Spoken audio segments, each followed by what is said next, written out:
Good morning guys and welcome back to another episode of Bareham Engines.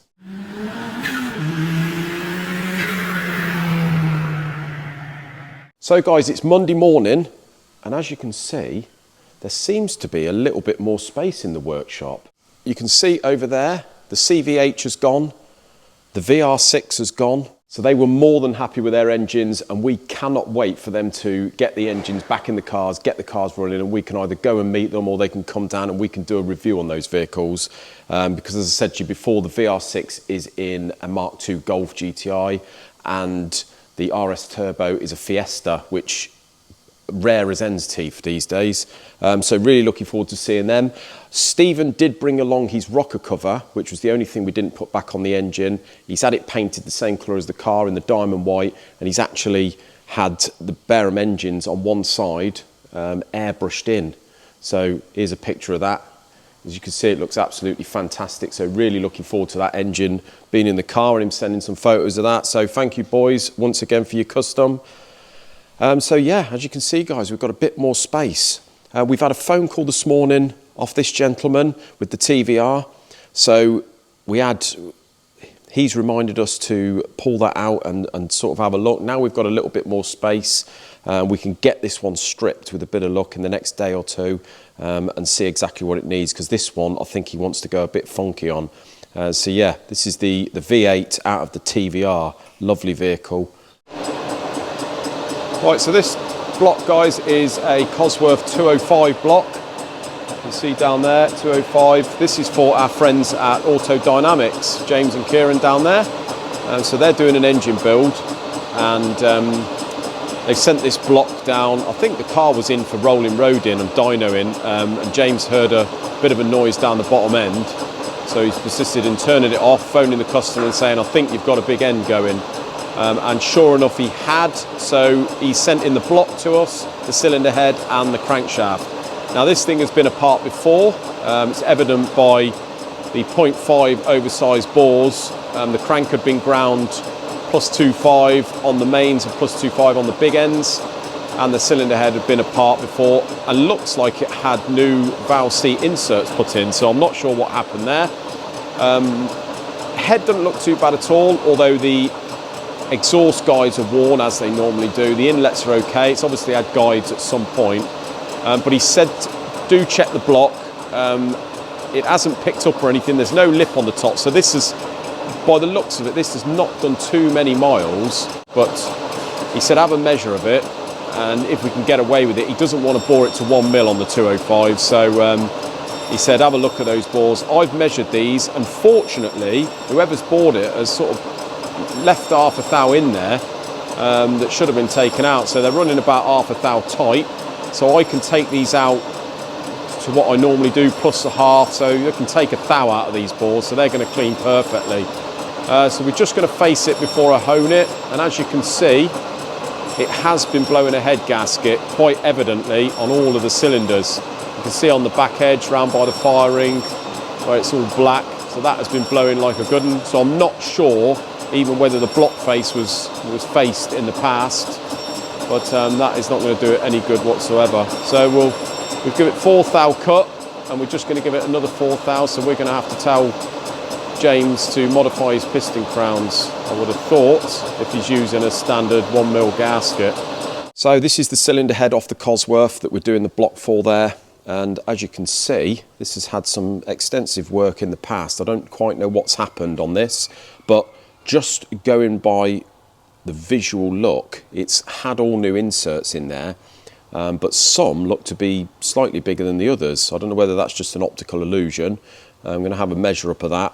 We've put new guides in the exhaust, which obviously they usually need. I'm a bit surprised because it's all been done and this hasn't done too many miles, why there was so much slack in the exhaust guides, but they've definitely been changed or modified in the past because they had no circlips on the back of the guides, which they do as standard, so don't quite know what's happened there. As you can see, the head face is in really good condition. It doesn't appear to have had any welding, but it really has been looked after, because usually we get some serious corrosion around here. So yeah, all we're going to do now, guys, is we're just going to finish reaming these guides just to get the valves nice and snug down. Obviously where you have to push the guides in at the back, they tend to close up a little bit round where the stem seal goes. So we're just going to open those up, then we're going to cut these seats, and this head is then ready to assemble. Unfortunately, the crank was not salvageable. Because it was ground 0.25, he suspected that the centre main looked a bit iffy, so he's ground all of the mains, he's got to the centre main, and unfortunately, even at 0.5, it didn't quite clean on an area. There's probably about, it's where it's very slightly sort of bent, I suppose.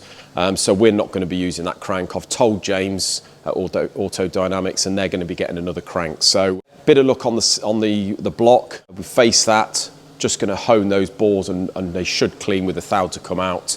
And once you've got another crank, head's done, engine will be good to build then. But yeah, bit unlucky on the crank. Right guys, thumbnail and title time. I've been asked by several people actually via email, what annoys us most about customers or some customers. So this is a bit of a touchy one really. Don't want to upset too many people. Got to bear in mind here that a lot of our customers are absolutely good as gold. If you're a subscriber of ours or a long-term watcher, you'll know that by some of our warranty videos, you know, a lot of these problems come from some of the customers that don't maybe do exactly what they're told or do their bit. I'm not going to go on all day long because I could do, but I've just sort of done the top 3 things really that probably irritate us the most about some customers. Now, we've got 2 types of customers. We've got the garages, whether they be local garages, and then we've got the punters, which mainly we do sort of the engines for. Seem to be 2 sort of different types. The garages, as you can appreciate, they're working to a budget. You know, they may be quoted their customer to get the job, and then by the time they come to us, they've all got to work within a bit of a budget, it seems like, and it can be a little bit of a pain in the bum. So the first one here, and I actually had this 2 or 3 weeks back with a garage. So the first thing a lot of the garages do, they'll ring up and get a quote. So we can only quote on a standard sort of procedure, say a head overhaul. We can quote for parts like gasket, etc. But what we can't do is obviously, until we get the cylinder head, if it's had a cam belt break, something like that, we can't tell what's broke inside the head until we've stripped it. So first of all, you find that some of them need a quote to get the job. It seems to us like maybe they don't budget enough in case they need to sort of, it's going to end up costing a bit more. So what they'll do is they'll price it from a quote to get the job, and then they're sort of working on a very fine line if there's anything extra. So yeah, as I say, the first one is they will have a quote off us for the parts and a procedure. We always say, look, if there's anything extra, obviously it's going to cost more. But we had one customer 2 or 3 weeks back where it come in and there was a procedure on the head. I think there was a bit of a damage to one or two of the cylinder head bolt faces on the head. Needed a machining procedure, which wasn't a 2-minute job. It needed probably sort of half hour of setup and probably another quarter of an hour of machining time. So I've rang him up and said, you know, it's going to be X amount to do this job. Didn't like that at all. Threatened to go elsewhere because I wasn't going to do it all for the initial quote. Well, sorry, but it wasn't part of the quote. So yeah, that does annoy me when they do things like that. Number 2 here, we've got when we do an engine. So this not necessarily any garage work, but this could be either. When we say, I mean, a lot of our videos, this what I'm going on about here has been pretty good for our sort of warranty videos, I suppose, in the past, but it's not a good thing. When we do state that we will do the engine, but obviously there is external things that you need to do and check and replace to keep the warranty of the engine. People don't do that. They'll come back, you know, in 2 or 3 months with another issue on the engine. You find out we have to go through all the procedure, as you may know from watching our videos. We have to go through all this procedure and find out in the end it is nothing to do with us, yet we've spent time, money, effort, and all the rest of it into getting to that point. There's never any thanks. You find out that they haven't gone and done what they was meant to do in the past when they first had the engine off us, and it just ends up a load of grief. And yet the one thing that really does annoy me is they still, even at the end of it, when it turns out that it is their fault and they haven't done what they should have done, and it's not our fault, we've spent all this time, they're still a little bit funny with us, almost as if it was our fault, we haven't done anything about it. So yeah, that annoys me.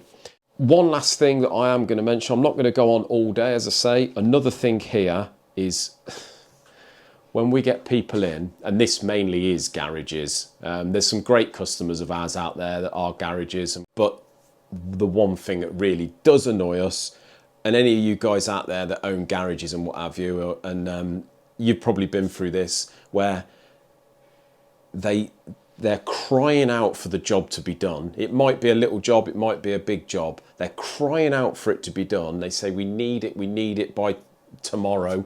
So you sort of drop everything, do it for them, and then they don't pick it up. They pick it up sort of 4 days later. That really does annoy us. So yeah, as I say, guys, apart from that, we love all our customers. They're all good as gold. But yeah, that is a few things that probably does annoy us, and probably annoys most other people in this industry as well, things like that. But there we go. Right, so we've took almost a thou out of these bores now, guys, and as you can see, they've cleaned absolutely lovely, although we've got to wipe a bit of oil away, but you can see there's no lip at the top there, and there doesn't appear to be any sort of watermarks or anything like that, any step, so that's absolutely perfect, and that block can go again with some half-mil oversized pistons. You can see our boring bar is back in action, and the piece that had broke was this piece here, and now what this does is this selects in the barrel, and when you push it over, it basically engages the cutter with the wheel at the back that's driven by the motor, and that's what turns the cutter. You can see there we've had a new piece made, so that's like new, and it surprisingly, you can see the wear on this thing in the back there, and obviously it's been repaired before, but it's cracked, so that is no good whatsoever.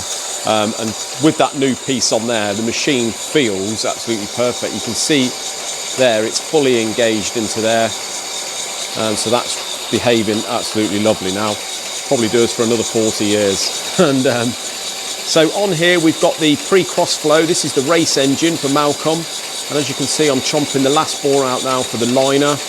So hopefully, fingers crossed, in 2 or 3 weeks time we should have the liners that I'm having specially made, the ductile iron ones, and then we're going to fit those liners into this block and bore it back to the acrylite pistons that we've got, the trick pistons, and this is going to be a full out race motor, so I just want to get the block prepped for them liners. As soon as they arrive, rods are balanced, pistons are balanced, everything's sitting here, new crankshaft here all wrapped up.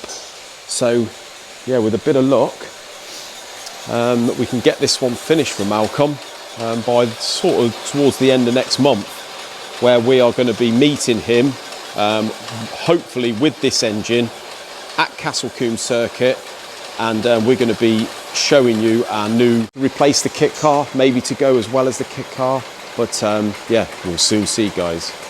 Well, remember, guys, there's plenty of you viewers out there that haven't yet subscribed, so please hit that subscribe button, notification bell. Thanks a lot for watching, guys, and we'll see you in Wednesday's video. Cheers.